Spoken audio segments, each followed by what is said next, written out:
Então, galera, vamos falar um pouco sobre o governo anterior ao governo Lula, o governo Bolsonaro. É nítido que no Brasil se tentou uma mudança brusca, né? Começando com o afastamento do Brasil dos países internacionais. Lei de enfraquecimento da Amazônia, retiraram lá os fundos amazônicos de proteção, né, da nossa floresta. O governo Bolsonaro se pronunciava de uma forma inadequada com países parceiros do Brasil, como a China, grandes comerciantes, ou seja, toda uma tentativa de afastar aqueles países que trazem recursos para o Brasil. E isso daí mostra claramente um golpe que estavam tentando fazer, que estavam tentando dar nesse país, de tomar à força esse país, e dominar e subjugar, né?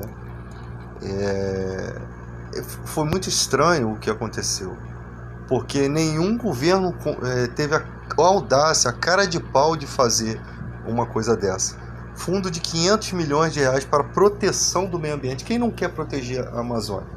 Se criou uma série de mentiras ao redor dessa proteção, dizendo que esses países estavam roubando madeira, criou-se uma série de mentiras para poder apoiar aquilo que estava sendo feito. E por baixo dos panos, né, estavam querendo fazer como acontece, por exemplo, na Coreia do Norte, onde só uma parte da população se dá bem, né? São os militares, pessoas ligadas ao governo. Ou seja, se reuniram com um grupo grande de pessoas, né?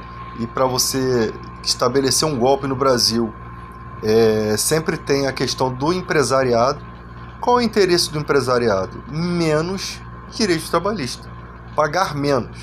A reforma trabalhista de Temer tirou o feriado da escala 12 por 36. Ou seja, ele fez uma lei para melhorar a condição do empresário e piorar a situação do trabalhador. Quer dizer, tirou o dinheiro do trabalhador para dar para o empresário. O trabalhador, que é aquele que move esse país, né, porque compra, porque consome, o trabalhador é um consumidor. Todo o dinheiro investido em emprego, todo o dinheiro investido em pessoas, seja ele Bolsa Família, seja que for, que está investido no ser humano, educação, tudo isso gira esse país aqui. E os empresários enriquecem com esse giro. Se não existir, se você tirar e enfraquecer o salário do trabalhador, o que acontece? Os empresários não têm condições de sobreviver, né? Você acha que o cara que mora na Zona Oeste, ele compra hambúrguer, sushi, tudo, ele compra onde? Ele compra na Zona Sul? Não. Ele compra do comerciante daquela região ali, né? Então, quando aquele comerciante é bolsonarista, eu voto no Bolsonaro porque quero tirar direito trabalhista, enfraquecer mais o salário, sabe? Quando você vota num cara desse sentido, você está mais ferrando a vida dos seus clientes e ferrando o seu próprio comércio, né? Porque você não é rico, você depende dessas pessoas comprarem bastante no seu estabelecimento, até porque para se você ter um negócio, hoje em dia você tem aluguel do estabelecimento, você tem condomínio do estabelecimento, você tem conta de água, conta de luz, telefone, internet, uma série de impostos. E tem gente que não consegue. Fazem suas lojas, fazem tudo, monta tudo e não tem cliente, sabe? Monta naquela esperança de que vai dar certo, e aí fica empurrando 2, 3, 4, 5 meses com a barriga, até quando na hora que percebe que tá dando murro em ponta de faca e não tem como avançar, porque achou que era de uma forma, acreditou, né? E tem gente que acredita em coisa surreal, né? Eu acho que na questão de comércio não é só acreditar, você tem que ter certeza de que você vai dar certo ali. Não pode ser uma coisa feita no escuro, né? Então, o que aconteceu no Brasil foi uma coisa ridícula. Ainda bem que o povo pobre se caiu a ficha. A gente tem que tomar uma providência, Eu acho até que a gente demorou muito para tomar essa providência. Mas a nossa providência foi na urna, né? Porque nas redes sociais, pessoas vivendo de mentira até hoje. Pessoas vivem de fake news até hoje. Se for para falar mal do Lula, tem um monte. Tem um monte. Ninguém elogia nada que o Lula faz, né? Esse povo não elogia nada. Mas até onde não tem problema, eles inventam. Pegaram uma foto, né, como se o Lula estivesse apalpando uma pessoa, uma criança, quando na verdade aquilo foi uma montagem. A que ponto se chega alguém, né? Porque a gente está falando de presidente, está falando de um país, um governante de um país. Até que ponto se chega ao ponto de mentir porque não se gosta daquela pessoa, né? Mente porque não gosta daquela pessoa. Eu não teria coragem de mentir, né, para poder falar assim, eu não gosto do Bolsonaro e eu vou inventar essa mentira. Eu poderia fazer vários Photoshop, várias coisas e inventar histórias, né? Hoje em dia você tem formas até de manipular vídeos que dá até voz, como se a pessoa estivesse falando mesmo. Se fotos as pessoas já estão acreditando, você imagina uma manipulação em vídeo. Então essas pessoas manipulam. E outra coisa, elas não querem que as fake news sejam criminalizadas porque elas vivem dessas fake news. Elas sobrevivem da mentira. Elas não querem ser responsabilizadas pela mentira. Então que compromisso essas pessoas têm com o país? Que compromisso essas pessoas têm? Que amor ao próximo essas pessoas têm?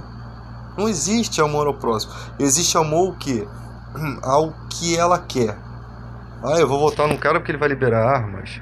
Eu quero ter tantas armas.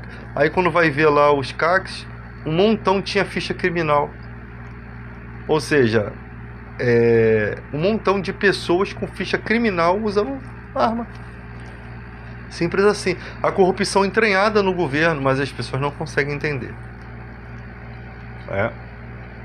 Então vai ter que haver uma separação agora dos que são realmente profissionais da área, que trabalham com esse tipo de material, e separá-lo dos que não deveriam ter esse porte, né?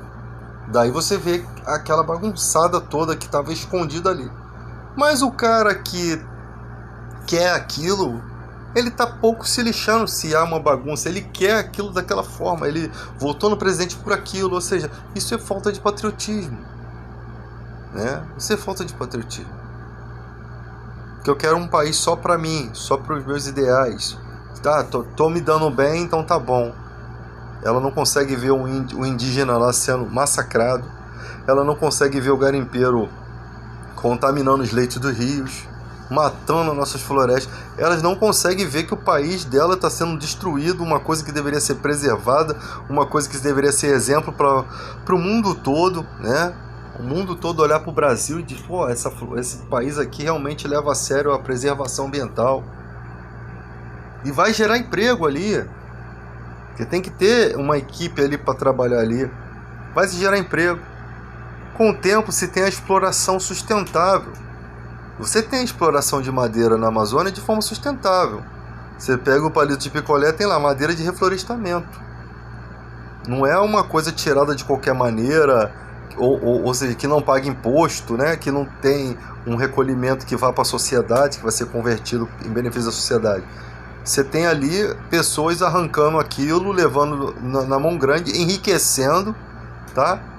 E depois ainda tirando onda com os outros aí, com os motoqueiros do iFood, né? Querendo esculachar os caras, porque mora no apartamento na Barra, porque mora não sei aonde, porque tem uma vida melhor, que é esculachar o trabalhador. Nesse comportamento de pessoas que esculacham um cara que vem trazer a sua comida, você percebe que nós vivemos no meio de pessoas alienadas. Você já percebe que a gente está no meio de pessoas surtadas. O cara vem trazer a minha comida, eu vou esculachar o cara porque o cara não quis subir. Ou seja, porque o cara nem era obrigado a subir até o apartamento. Aí eu venho e esculacho, né? Dou na cara do funcionário, né? Isso daí é o que a gente tem visto. E de montão. Eu pergunto, em quem esses caras votaram? Em quem esses caras votaram? Que comportamento é esse com o cidadão trabalhador? Ao invés de ganhar uma gorjeta, ele leva uma pranchada na cara. Ao invés de ganhar uma boa noite, vai com Deus, ele não consegue pegar o código da vendinha dele, que é direito dele como trabalhador, tá? Então é complicado. É complicado o país que nós estamos vivendo, cercado das pessoas que nós estamos vendo aí, tá? O comportamento do ser humano de querer humilhar o cara, a pessoa, porque a pessoa está fazendo uma entrega, tem virtude naquilo ali, a pessoa trabalhadora tem uma virtude naquilo ali, o cara arrisca a vida dele, os caras andam de moto na rua, os caras são profissionais do trânsito, esses caras passam em cada buraco que eu não consigo passar. E aí você percebe que os caras são profissionais, arriscam a vida, levam o seu alimento, e para você dizer que como se ele não estivesse fazendo mais que a obrigação dele. Não, rapaz, ele está vivendo, ele está trabalhando, ele está sustentando a família dele, porque não tem emprego aqui fora. Então foi a maneira que ele conseguiu.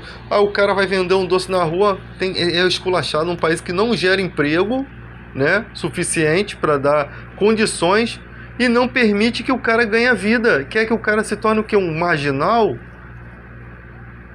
Porque parece que a sociedade está empurrando essas pessoas para a vida errada. Se o cara quer viver como trabalhador, qual é o mal de um cara vai ali numa loja de doce? Ele comprou aquele doce, ele não roubou, ele gerou emprego ali quando ele comprou, ele pagou imposto naquilo ali. E ele vai revender aquele doce para uma pessoa que está vindo faminta do trabalho, que quer comer um doce, que quer ter um momento de prazer no momento que ela está vindo do trabalho cansada. Qual é o mal que essa pessoa está fazendo? Qual é o mal? Não dá para entender essa sociedade, cara. Juro que não dá para entender. As autoridades sendo obrigadas a recolher doce dessas pessoas. Aí você chega em certos lugares, cara, tem banca na rua que tá quase dentro do Ponto Frio. Tá quase dentro da Casa Bahia. E ninguém fala nada. Por quê? Porque ali, se falar, o bicho pega. Entende? Então, tipo assim, parece que para compensar um lado onde eles não podem fazer, eles fazem no outro onde pode, onde é mais fácil, onde se oprime mais fácil. Porque o sistema não vai bater de frente com o sistema. Ele só vai bater de frente até onde der para eles. Aí quem é o injustiçado? O vendedor de bala, o cara que vende amendoim, o cara que vende a bananada. Tu acha que o cara que tá vendendo a bananada, cara, que fortuna que esse cara tem? Que dinheiro essa pessoa tem? O cara tá vendendo um pacote de bananada para tentar sobreviver, gente. Para levar comida para dentro da casa dele, pros filhos dele. E é esculachado, tem os seus doces tomados. Tinha que ser proibido esse negócio de tomar a mercadoria dos outros. Tinha que ser proibido. O problema da empresa de trem que está entregando a Supervia não é os camelô, não. É a Cracolândia. É um lugar onde o trem passa, né? Não é um trabalhador, né? É o roubo de fio, que a empresa não aguenta mais, não consegue dar conta. Então nós vivemos nesse país aqui uma situação que eu nunca vi na minha vida. Agora, daqui para frente, a sociedade, agora com o governo Lula, ela está mais exigente. Tem uma enchente ali, todo mundo acha que o Lula vai ficar indo em todas as enchentes. Eu acho que todo lugar tem os seus governantes, tem recursos. O governo federal, né, o líder do executivo é o presidente da República. O governo federal trabalha em parceria com esses governos. Ou seja, quem tem que atuar nessas enchentes são as prefeituras e os governos daquele lugar. E o governo federal, ele vai ajudar no que for necessário a mais, né, o recurso a mais. E às vezes o brasileiro não consegue entender isso.